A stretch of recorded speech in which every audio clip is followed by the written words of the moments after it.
感受过关西镇迷人风情，不论美景或是农特产品，每一样都很吸引人。但还有一项难得的体验，就是自己做跳舞。我跟轩轩也要来挑战做跳舞喽。等来大哥问看哦。好，啊，来，1、2、3，哎，来。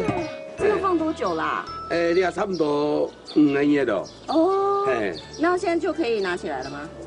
总共有6个月，180页这样做的，拿出来做跳舞。在1个月就可以拿出来吃了。你可以看啊，啊，有披头马个味道嘛？跳舞的味道。嘿，香不香？香。香啊！来教人做跳舞爱嘛？好啊。好啊，来，来我带你。做跳舞的流程好复杂哦。老板说，他每天都要到恒温室里头翻翻入曲的小黑豆，要让小黑豆受热均匀。但这也是做跳舞非常关键的步骤哦。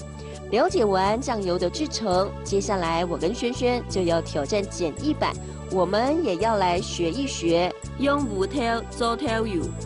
好，轩轩，来，你要教人做跳舞哦，来，要教用舞跳做跳舞哦，哈。好。要跳舞呢，那多了盆堆，哈，好。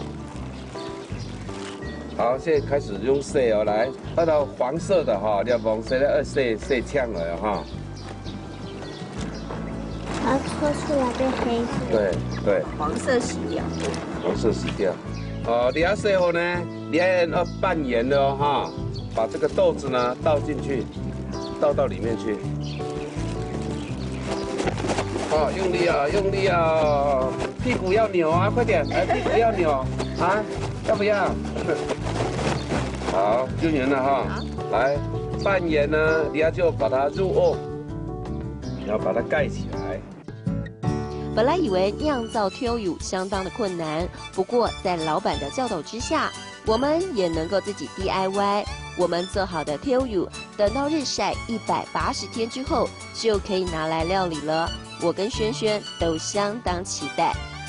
轩轩，没想到我也会做跳舞对啊，而且很健康哦。你还记得怎么做跳舞吗？我知道，用舞跳做跳舞。